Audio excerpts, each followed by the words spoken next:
Death at Daisy's Folly. Chapter 24. The lad came to the door at night when lovers crowned their vows, and whistled soft and out of sight in shadow of the boughs. I shall not vex you with my face, henceforth my love for aye, so take me in your arms a space before the east is grey.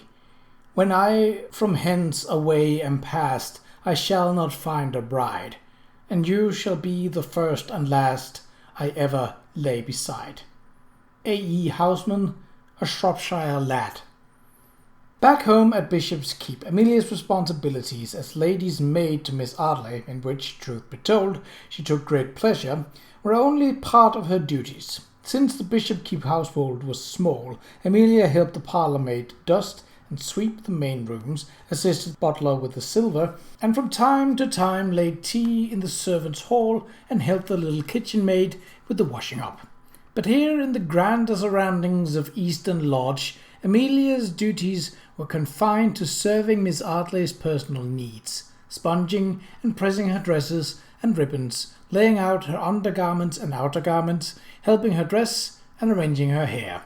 These duties, as she had discovered, were light in comparison to those of other ladies' maids, for Miss Ardley's wardrobe was not elaborate and she wore her hair simply. Thus, Amelia found herself with the time on her hands and the freedom to use it as she chose. As long as she kept to herself and did not interfere with others' work, she was free to look around the great house and to be amazed at its size, dazzled by its magnificence, and dumbfounded at the thought of the price that must be paid for such a grandeur, a sum that seemed to her, who had only once in her life seen a £5 note, to be equal to all the gold in Exeter. Of course, Amelia's freedom of access, like that of most servants of her time, was severely restricted. She was not permitted to enter the main wing of the house. She could not marvel at the 16 sienna columns that lined the massive entrance hall, supporting its arched and panelled roof, or gape at the veritable zoo of Lord Warwick's hunting trophies that lined its walls and were spread on its floors and displayed in its corners, the heads of antelope, oryx, sambur, stags, lions, tigers, and panthers, skins of zebra, leopard, and polar bear, horns of rhinoceros, the stuffed bodies of pheasant, and even the stuffed head and shoulders of a magnificent giraffe. Hunting in East Africa, Lord Warwick and his friend Colonel Patterson had shot 4. A little cold-blooded, he admitted in his memoirs, which Amelia herself would read in the after years. But we had had a long chase, and we didn't stop to think that one trophy, a piece of such a harmless, beautiful beast, should have sufficed. If Amelia was not permitted to marvel at Lord Warwick's trophy hall, neither could she wonder at the grandeur of his wife's gold and white Louis XIV drawing-room, or the library with its wealth of richly bound poetry and classical literature, shelved together with the cheap paper detective novels in which Lady Warwick took a passionate interest. Nor was she allowed to wander, mouth open in awed amazement, up the broad stone staircase to the state bedrooms, where elaborate beds spread with cashmere coverlets and hung with silk canopies embossed with ancestral arms waited in stiff formality for their royal occupants. Amelia could not intrude into these areas of the house because they were restricted to the use of the family and their guests. In these latter Victorian times, for the most part, servants were required to remain behind the green baize doors that separated the domain of the master and mistress from that of the employee. An intricate system of uncarpeted and unlit back stairs and back corridors ensured that hot water and fresh linens could be carried to the bedrooms, and dinner could be conveyed to the dining room, and morning and evening trays could be transported to those in need of a little something to wake them or put them to sleep. All quite invisible, of course. This separation of the classes and the reduction of the servants to invisibility was sometimes carried to extremes of apartheid. The Duke of Portland, for example, regularly sacked any housemaid he encountered in the corridors. Lord Montfred, according to his butler, never spoke to an indoor servant except to give an order, and his maids had to turn and face the wall when a family member or guest even approached. In 1888, a writer in the Fortnightly Review observed, "Life above stairs is as entirely severed from the life below stairs as is life of one house from another." And while the Countess of Warwick was not inordinately strict about such matters, servants at Eastern Lodge were not to be seen. They were in fact deemed themselves, invisible. So when Amelia went for a walk, as she did shortly after tea the Saturday afternoon, it was in the region below stairs, in the servants' wing of Eastern Lodge. For the sake of the servants' efficiency, this first floor and basement area was divided, as it was in most grand houses, into 3 distinct regions, each of which was under the command of one of the 3 upper servants, the male house steward Buffle, the female cook Mrs. Bagshot, and the housekeeper the elderly Mrs. Linford. For the sake of the servants' morality, a great concern for late Victorian employers, these daytime working areas, and the nighttime sleeping attics as well, were carefully segregated by sex, the men servant being confined to one region, the women to another. While the betters might enjoy sexual hijinks in the sumptuous bedrooms of the Folly and the main hall, such pleasures were strictly forbidden to the servants, whose virtue was additionally enforced by morning and evening prayers and by compulsory chapel. Buffled region encompassed the plate scullery, the steward's pantry, the strong room, the wine and beer cellars, the small rooms where the footmen and valets brushed clothes and shoes, cleaned and filled the lamps, and trimmed the wicks and sharpened the knives. Although Lawrence did a great deal of lounging about in the steward's room, and Amelia would have loved to join him there, she could not enter this male zone, nor would she have felt comfortable there. Amelia's mother may have taken in washing to supplement her husband's weekly 10 shillings, but she had raised her daughter to know the difference between a man's place and a woman's place. The housekeeper's domain included Mrs. Linford's own comfortable parlour, also used as an office to conduct the purchase of supplies, the still-room, the servants' hall, and a separate storeroom filled with cleaning provisions and equipment and lined with china cupboards and linen presses. Amelia felt emboldened to peek into these, and was then so impressed by the magnificence of the contents that she shut them up speedily, lest she inadvertently soil or break something. Miss Linford was also responsible for the preparation of tea, and used the still room for this purpose. Amelia was familiar with this room, since it was there that she prepared the night and morning tea trays she carried to Mrs. Ottley's room. When she was free, she occasionally dropped in to see whether a biscuit had been left lying about, or maybe even a small cake.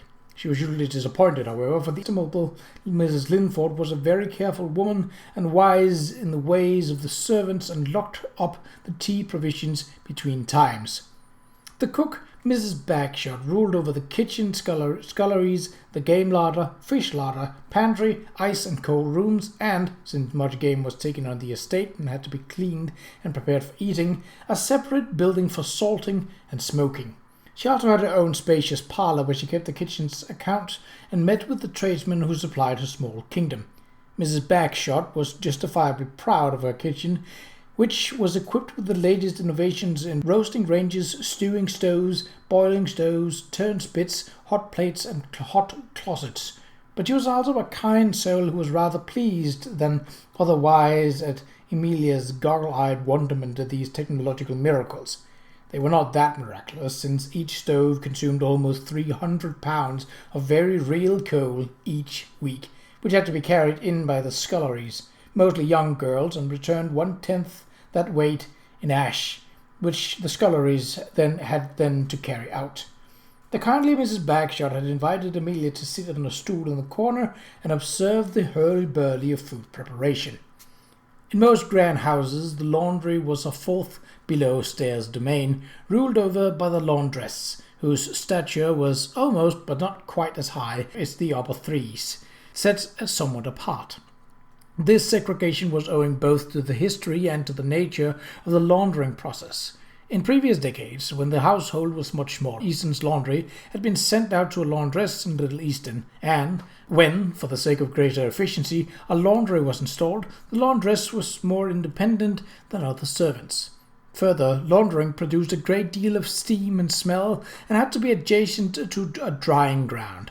The laundry then was usually located on the outskirts of the main servants' area, readily accessible to the gardeners, grooms, coachmen, and footmen. The strict segregation of the sexes, which took place in the other household regions, was therefore too difficult to maintain in earnest. If servants played hanky-panky tricks, it was in the laundry that those games took place. Amelia enjoyed her tour of the kitchen, but she could expect no invitation to the laundry. It was the dominion of Winnie Washbottle, Lawrence's old lover, and Amelia's new avowed enemy. But Amelia's bedmaid Meg worked there, and since on this Saturday afternoon Miss Washbottle was still at tea with the other opposite servant in Miss Linford's parlour, Amelia went to talk to Meg. The last time she had seen her new friend was in the corridor outside the servants' hall after lunch, where Amelia had overheard the argument between Meg and her footman lover Marsh. Marsh urgent for the two of them to go off together somewhere, Meg reluctant to leave on account of her sick father. Remembering Meg's distress and wondering where in the world the two could possibly be going, Amelia was anxious to talk with her. She could not give away the fact that she and Lawrence had overheard the quarrel, though. Meg might think they had been spying. In fact, as Amelia came around the corner of the corridor and made to enter the main laundry room, she was nearly bowled over by Marsh, who was on his way out of the laundry room, his eyes slitted, his face pulled together in a frown that was even darker than usual.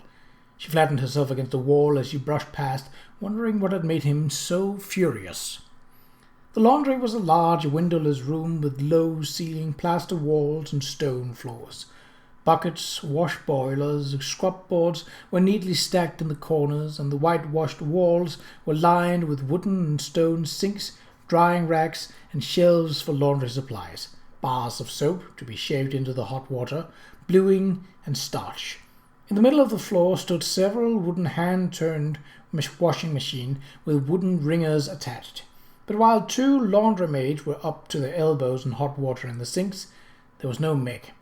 With little hesitation, Amelia went into the adjacent ironing room, where she found her friend at work at the wooden ironing table, ironing the sheets. The iron Meg was using was a heavy affair weighing at least 8 pounds, which had been heated on a stove in one corner, on which sat two other irons, similarly heating. Owing to that stove and a large coal-fired hot water boiler in another corner, the room was very hot. Meg looked up from her work, her eyes red-rimmed and puffy. She bit her lip. "Hello, Amelia," she said in a low voice. "You've been crying," Amelia said. "Was it Marsh?" "You better not stay," Meg said, setting her iron on the stove heat. "Miss Washbottle don't like you."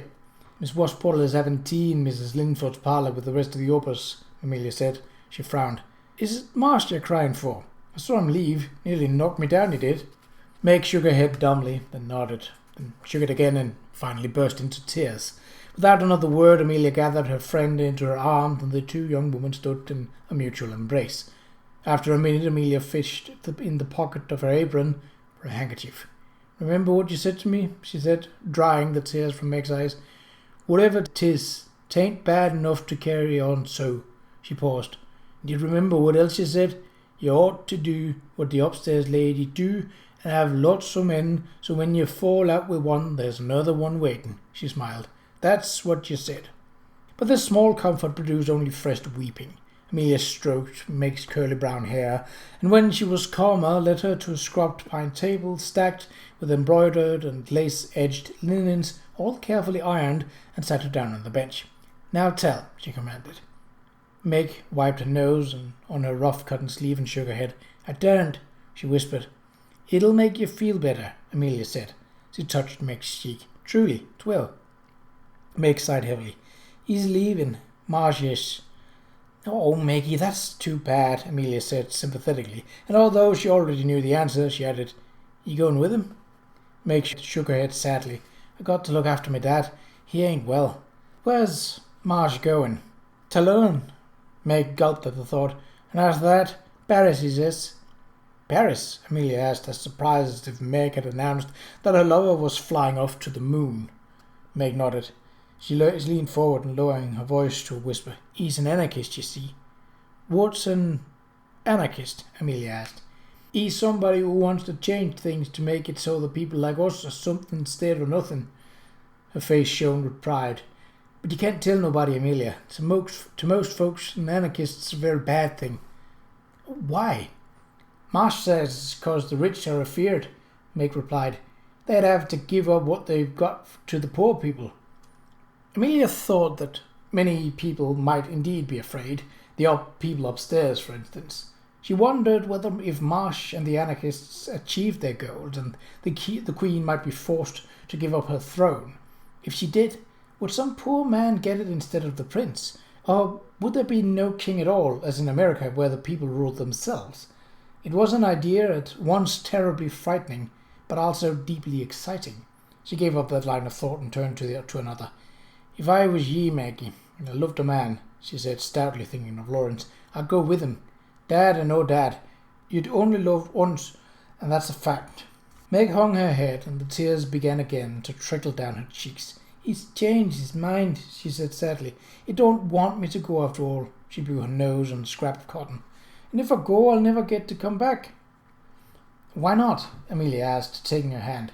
You're not a slave, Maggie. Nobody can tell you what to do. Why can't you go away and come back again? Meg's expression was so totally despairing that Amelia's soft heart was wrung. "'Cause," she said hopelessly, "I stole something. Marsh told me to do it and I did." Having been in service since she was 13 years old, Amelia was not shocked at this revelation. Every servant in her acquaintance had taken something from his or her employer at some point in their employment, and some even repeated their thieving on a more regular basis. The stolen item might be as trivial as some coffee, some tea, a pillowcase, or something more substantial, a piece of plate, sometimes even a piece of jewellery. She frowned, thinking of the magnificent jewellery that must be lying in the bedrooms upstairs. The footmen were not supposed to be on those floors, nor the laundromaids, but the back stairs afforded ready access, and it would be easy enough to slip in and out again unseen. "This thing you took," she said apprehensively, "is worth a lot of money." "Money?" Meg repeated, her pretty brow furrowed. "Well, no, I don't suppose it's worth a lot of money, not like jewels or something." Amelia smiled, relieved. "Well then," she said cheerfully, "I can't see as you've anything to worry over, Maggie. Whatever 'twas you took can't mean much to you. All you've got to do is put it back." Meg did not smile. "I can't put it back," she said. Her voice was shaking. Her small hand in Amelia's was cold as December. "Marsh told me to, 'cause he was afeard her, so I tried. But I lost it, and Marsh says we're in awful trouble." She bit her lip. "He says now as he don't want me to go with him. He says it's too dangerous where he's going with bombs and all. And now I'm afeard he'll go off to London and take a new love and forget all about me, and I'll never see him again." And the sobs, which had somewhat abated, returned now with greater force than ever, leaving Amelia feeling utterly helpless in the face of Meg's tumultuous grief.